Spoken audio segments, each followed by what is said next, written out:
My brother-in-law has always been a bit of a ruckus. Just a very jolly guy, used to be a hard-partied when I first knew him, but not so much now. I mean, he still likes to drink and he smokes weed, but nothing compared to how he used to be. He stays in the basement apartment, which is a full apartment, separate from ours, with a kitchen and bathroom etc. In our house ever since he lost his apartment. He has never really been able to keep a good job, no college education, and also ADHD. And we live in NYC, so affording rent is impossibly hard lately. This was supposed to be a temporary thing for him, out of desperation because he lost his apartment. I should say that he has gone through multiple phases of depression from just living hard much of his life. I remember seeing him when he was in his 20s and he was just a damn mess. Living in shit apartments and working shit jobs, and I remember he was super depressed, like, you know, that kind of depressed. For a bit around a decade ago because of how awful his life was. And it was awful. I won't sugarcoat it. He was getting mugged in his area constantly. His apartment was horribly small and he worked horribly long hours. His ex-wife was awful to him and cheated on him. But in the past 2 months that he has been here, he's been an absolute joy. To both me and my wife and also our kids. We all love him so much. He clearly loves the basement, it's even bigger than his old apartment, and just in general it's in a much better location. He has said, multiple times, how much he loves it at our place. He also is just a great guy to have around. He is a blast with our kids and he always cooks food for us and is just a general great, funny, charismatic guy. He got a new job, working 60 hours a week at a shit job. And now he wants to move out to his friend's place all the way in Coney Island where he would be spending half of his paycheck on rent. At first, we were like, okay, well, this was our agreement, he was eventually gonna leave.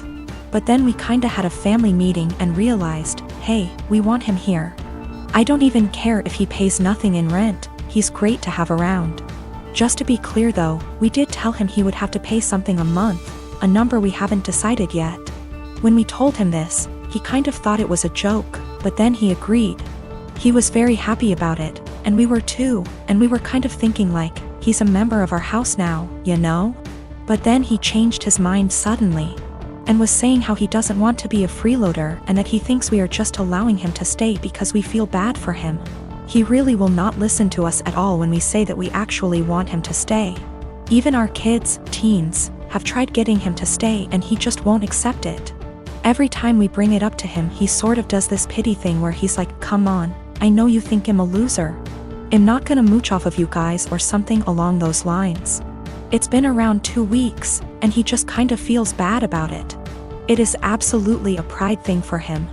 He technically plans on moving out in the next few weeks. But we really want him to stay. And we know that he would love to stay. I feel like there is really no chance this is some kind of deep down he hates it here kind of situation. This is 100% a pride thing for him. I am a 19 years old man. On Thursday, a person I had a major crush on in high school, but who rejected me, messaged me out of the blue. She had never contacted me without my contacting her first. And at one point I realized she had had me blocked on social media, and so I found it odd that she was suddenly being friendly. After sending a couple of greetings / questions about how I've been, she said that she was going to have some people over and wanted to know if I would get the beer. The drinking age where we are is 19, and she and the people who were going to chill were all 18. The liquor stores in my area all card. I thought it was silly that my being a month older meant I could buy liquor and they couldn't, and so I said I would love to go. She said, thanks, I'll pick you up at 7. 7 o'clock rolled around, and she texted me to say she was in front of my house. I went out dressed and ready to chill with some people, and she drove me to the liquor store. When we got there, I asked what beer she wanted me to get, and she told me to get Budweiser. I hid my disappointment as well as I could, but it was her party, so I went in and bought 2 cases of 24. I got back in the car and said, let's party, and she was eerily quiet. I noticed that she wasn't driving towards her neighborhood, but rather back towards mine. I thought she had moved or something, but didn't want to press the issue. When she turned down my street, I finally figured it out. She was being purposefully vague about the invitation because she wanted me to get the beer. But she wanted a way out when she told me I wasn't actually invited in the first place. She stopped in front of my house, leaned over, kissed me on the cheek, and said, "Thanks," in her best voice. I deadpanned her and asked when she was going to tell me I wasn't invited. She feigned surprise and said that she never intended to invite me in the first place. I sat in silence for a long, awkward minute, picked up the beer, and walked towards my front door. She got out of her car and frantically tried to re-invite me to the party. But I told her that what she did was the most humiliating thing that ever happened to me. I opened my front door, slammed it a bit too hard, and came back to my room. I got pregnant with my daughter Emma at 18. I lived at home and was going to college and working. When I got pregnant, my parents kicked me out and I had to move in with my ex. I dropped out of school and quit my job to take care of Emma because my ex told me he would support me. When I was 22, he was 24, he graduated law school. He told me I had to move out because he wanted to find a wife. My parents had forgiven me, so I moved in with them. We didn't have a court order, but we split custody pretty much 25/75 with me having more time. When Emma was 6, he married his now wife. She couldn't have any more kids and wanted Emma and her daughter to be sisters. Over the next 3 years, Emma spent less and less time with me. She'd throw a fit if I tried to pick her up. They gave her things I couldn't. When she was 8, she told me she hated me. I never blamed her for the lies her father put in her head, because even though I lived at home, I was in college and working and did my best to provide her for her, but obviously they could do more. They took me to court when she was 10 and surprise, the lawyer and his doctor wife with their $1 million home beat me in court. They painted me out to be this horrible parent and Emma backed them up. They got primary custody and I got visitation. But Emma refused to see me. I gave her money and gifts. But she didn't want me in her life. When I was 30, I met my husband. He is the most amazing man I have ever met. He's seen me struggle with this and been very supportive. He has a daughter Emma's age and a son who is 5 years younger. They lost their mom and were very welcoming and loving. They treated me like their mom. Emma made 0 efforts to get to know my husband and stepkids. Emma and stepdaughter just graduated high school this past May.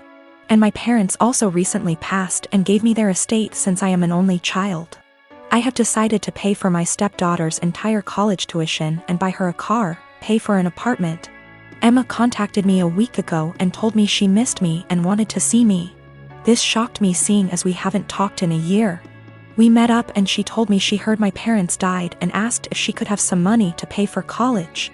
I was shocked and said, "Well, what about your dad and his wife?" She said, "My mom and dad want me to pay for this on my own to teach me responsibility, and I believe I am entitled to money. Seeing as you ruined my life," I was very hurt and told her, after years of ignoring me and telling me, "I am not your mother, you demand money from me. I am not your wallet.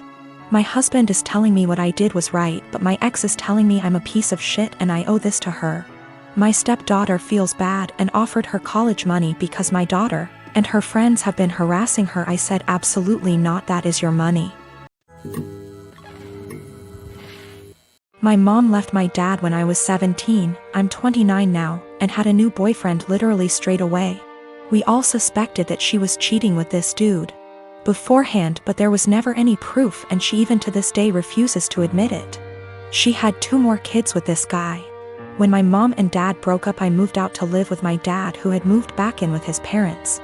The major reason for this was because she told me to leave as I kept fighting with her new dude. I really did not want to deal with a new guy in my mom's life, and I was really upset that she didn't give a shit about how much pain my dad was in. When she told me to leave, something in me changed and I am still unable to forgive her. That solidified BC. My 14-year-old sister stayed with my mom for a year and then begged to come and live with my dad because she hated it so much at my mom's place. And my sister and mom were close, so for my sister to feel that way, it must have been bad.